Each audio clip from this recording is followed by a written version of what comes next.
So, when you don't know how to do something, how to fix something, or how something works, what do?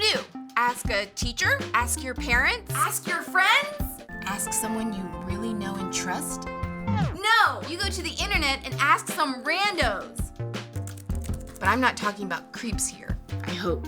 No, I mean the people of the internet! You know, those people who make how-to videos. Because chances are, if you're trying to figure out something, someone on the internet has already figured it out for you. Things like, how do I unsend a text? No. How do I do a winged eyeliner? How do I get rid of the zit by Friday night? How do I get out of gym class? How do I screen cap Snapchat without getting caught? They'll never know. But then there are things in life that don't have an easy fix, that don't have a simple solution, that don't have a how-to video. Things like what to do when you have problems with family, or when it seems like you have no control in your life, or what to do when someone has done something to you. I mean, clearly, they gotta go. The truth is, there's a lot of life that doesn't have a solution you can just find online. So how do you know what to do when you don't know what to do?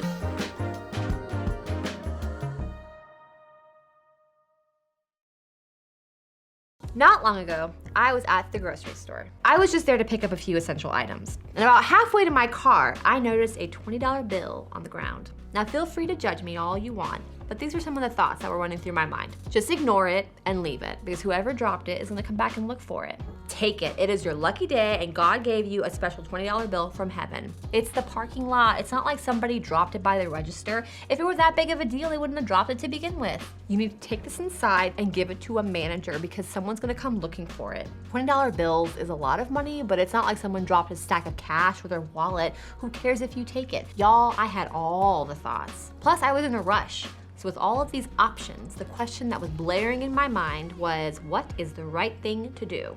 What a dilemma. I mean, what would you do in this situation? Now, some of you would confidently say, I would take it to the manager. That's the right thing to do. And others of you would say, take the money. It's not a big deal. Finders keepers. Now, sometimes knowing the right thing to do, it just isn't simple in the moment. Ultimately, I decided to take the money to the customer service desk. But at that time, I just didn't know what to do. That's what we're talking about in this series. What to do when you don't know what to do. Now today, we're gonna look at the dilemma of what to do when you don't know what is right and what is wrong. It seems like doing the right thing should be clear and obvious, right? But we all know that isn't always the case. I mean, there's a reason why doing the right thing can be so difficult. Sometimes the right thing isn't obvious. It's like me standing in the parking lot, staring at a $20 bill, wondering if I took it, would it be like receiving a gift from God, or would it be like stealing? I mean, sometimes right or wrong isn't that clear. We see this play out all the time. Like if you're dating somebody, but you're texting somebody else a lot, and you're like, well, I'm not cheating on anyone, we're just texting, it's not wrong, right? Or is it? Or if you have a friend who's doing something that really bothers you and you don't know if you should talk to them about it or not, and you're wondering, if I confront them, am I just gonna look like a total jerk? I mean, is this my issue? Is this their issue? Should I just get over it? Now in both examples, you feel the same thing. The right thing isn't always obvious. And doing the right thing can also be difficult because sometimes the right thing costs us something. When I decided to return the $20 bill to customer service, I knew it would cost me something. For one, time, because I had to go all the way back in the store and have a conversation. But it also cost me the 20 bucks that could have been mine. You know what it feels like when the right thing to do costs you something. Maybe you know the right thing is to be honest with your parents, but if you're honest with them, you're probably gonna get grounded.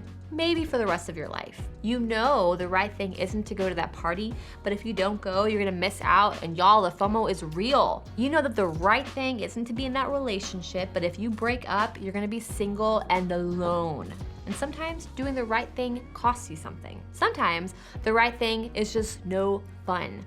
There are moments when doing what's right isn't easy or exciting or even interesting. For example, you know the right thing is to babysit your younger siblings, but honestly, you don't want to do it because they are so annoying. You know the right thing isn't to let somebody cheat off of your test, but if you say no, then somehow you wind up feeling like a loser. You know the right thing is to decline when someone offers you a drink, but it seems like everybody else who's drinking is having fun, and why do you have to be so boring? You see what I mean? Sometimes what's right feels complicated, and even when we do know what's right, sometimes it's difficult to actually do it.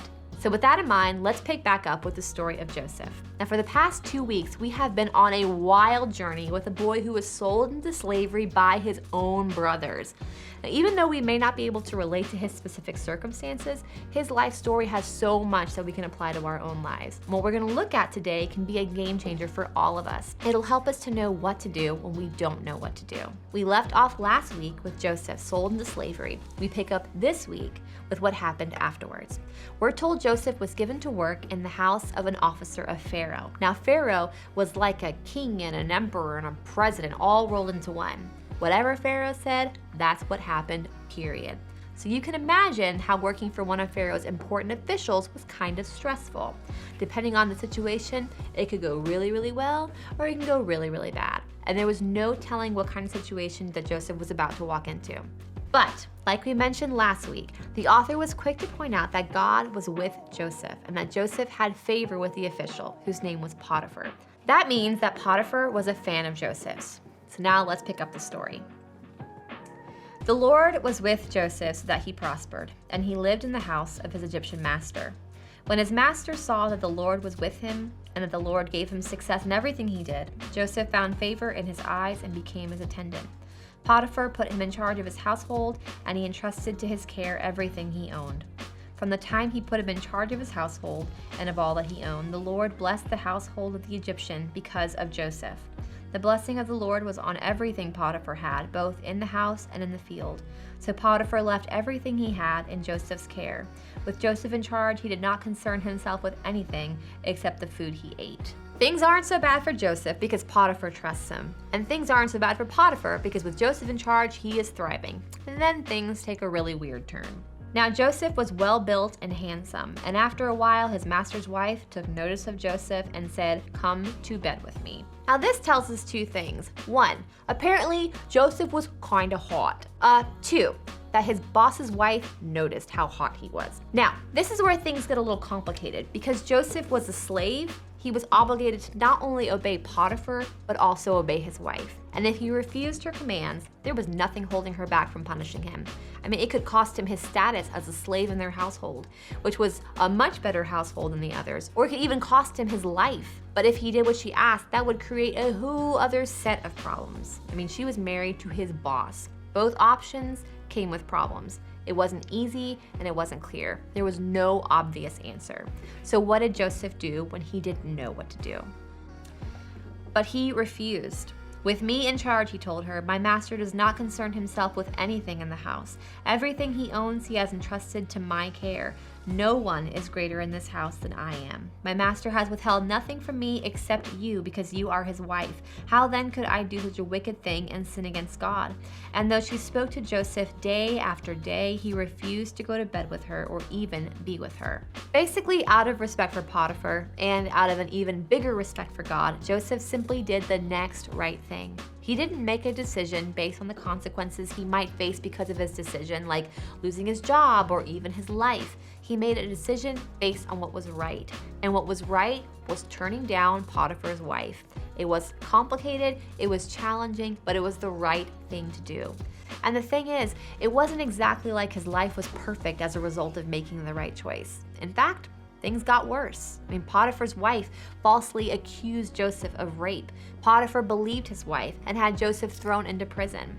It's not exactly the happy ending you're hoping for when you do the right thing, but Joseph didn't make his decision based on what it might mean for him. He did what was right, regardless of the outcome. Now, the outcome for Joseph in the situation wasn't great, but there's a word I want you to know that changes everything when it comes to the whole doing what's right dilemma, and that word is integrity. Maybe you've heard this word before.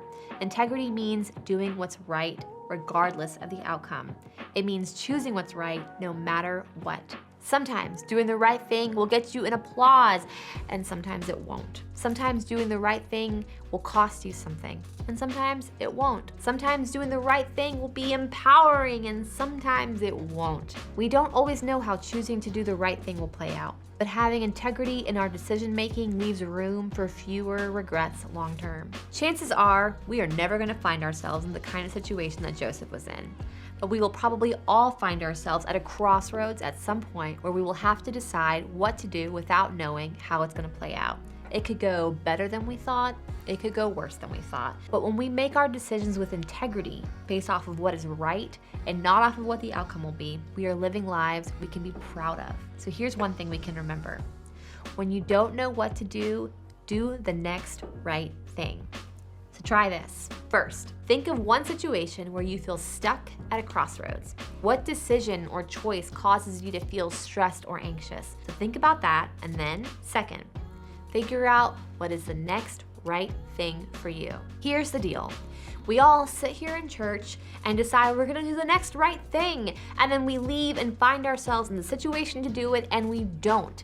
And that's because actually doing the next right thing is very often difficult. And because that's true, here are 2 bonus steps to make sure this thing really sticks. Bonus step 1, tell somebody the next right thing you're gonna do.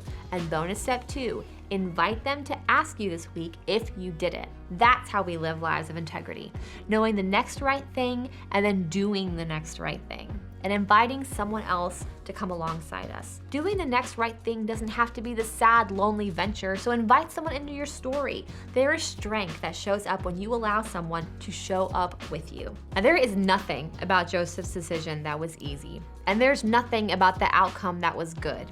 But that doesn't mean that every right decision leads to a difficult outcome, and there's just no way of knowing that sometimes.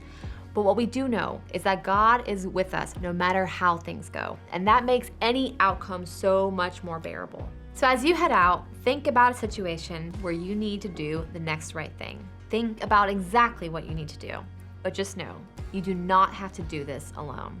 You can tap into the help of God and the help of others.